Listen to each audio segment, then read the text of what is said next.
While writing C++ codes, every time in the first few lines of code itself, we add command using namespace std. But once asked what it signifies in interviews, many people fail to answer. Hello everyone and welcome to yet another informative video from Intellipaat. In today's video, we are going to cover everything you need to know about namespace in C++. After watching this video, you definitely will be able to ace that interview question. But before we begin, I would like to request you guys to enable the subscribe button and the bell icon to come across multitudes of updates from the Intellipaat YouTube channel. Now, let's look into the agenda that we have for this session. We will start by understanding what is a namespace. Then, we'll look into what is STD. After that, we'll learn about different ways to use this namespace. And finally, we'll be understanding what is nested namespace. And also, we'll try to make our custom namespace in an hands-on session. I hope I have made myself clear with the agenda, so let's dive into the very first topic on our list. What is namespace? Namespace is like a container that holds a set of identifiers such as variables, functions, and classes.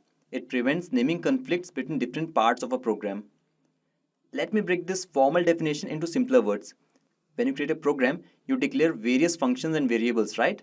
Those variables, functions, or classes that you define in your program are termed as identifiers. Now imagine what if all the identifiers are not assigned a unique address in the memory space. That will create chaos in your program, right? This is where the concept of namespace comes into play. Namespace makes sure that all the identifiers have their unique address. On the other hand, STD is basically a collection of classes, functions, and objects that are provided as part of the C++ standard library. So in the most basic sense, we are trying to have unique address for all the identifiers by including the namespace into our program. Besides this, there is one more application of namespace. For instance, imagine you named a variable named count in one part of your code and another variable named count in a different part of your code. Now the compiler has no way of knowing which count variable you are referring to in your code. At this point, namespace comes into help. They store identifiers with the same name in different namespace areas, removing the confusion for the compiler. Now let's have a quick overview on namespace STD. The STD namespace is one of the most commonly used namespace in C++. Here, STD stands for standard, so STD namespace at its core is standard namespace. The standard namespace is a collection of classes, functions, and objects provided as part of the C++ standard library. So when you encounter code like stdcout, stdcin, stdstring, and so on, the std part refers to the standard namespace. Now we know what a namespace is, how to write it, and what namespace std is. Now let me show you two different ways of using namespace. The first way is to use the using declaration.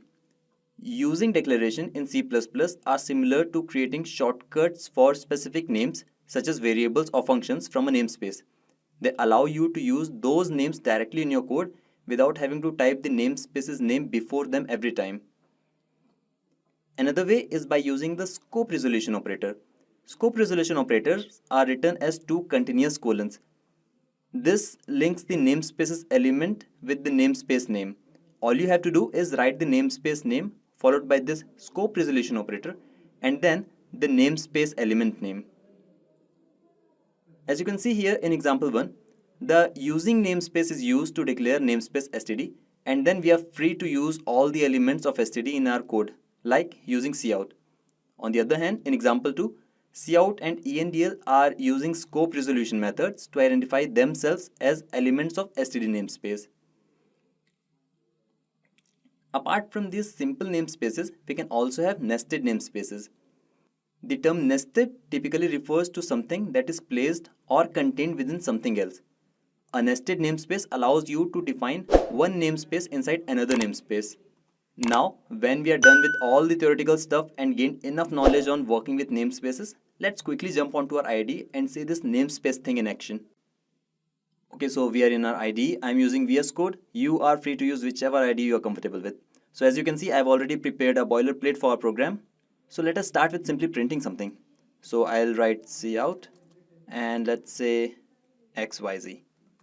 So as you can see, this is possible only because we have included the namespace std in our program using the using keyword. So let me try to run it and show it to you. We can simply print XYZ. So another way of using this namespace was using scope resolution. Let me quickly show it to you. We write std followed by the scope resolution and then the word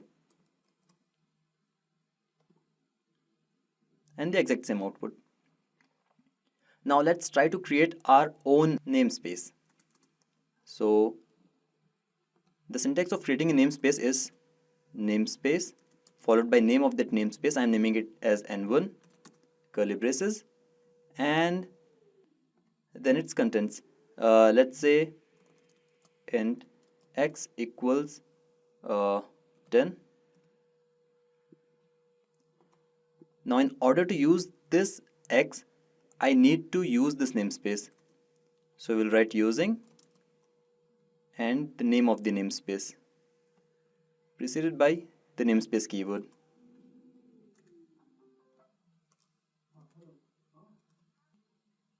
Now you can write x and see the output. It printed 10. So if I had another namespace called n2 which also had this x by value 20. So now in order to print this next x, I'll have to use another namespace which is namespace n2. So I'll write n2 here and let's try to run this and we got 20. So we can have multiple variables with same name in different namespaces and we can call them using that particular namespace. We are also free to use the scope resolutions here as well. Like now if I want to print the value of x which is present in n1, I'll simply write n1 scope resolution x. Now let's try to run and see if it prints 20 or 10. It prints 10 because I have asked it to get the value from n1 namespace. After that, we have also learned about another concept called nested namespaces. So that's basically having a namespace inside another namespace, like this. Here, I have inserted this namespace 2 inside of namespace n1. So in order to call this n2, we'll have to call it this way: n1 scope resolution, n2 scope resolution x. Now this basically refers to calling x which is inside of n2 which is inside of n1 namespace. Now let's try to run it and see what it prints. And as expected, it is printing 20. That's all we have for this session. I hope now you have got a good understanding of what namespace is and how we can create them.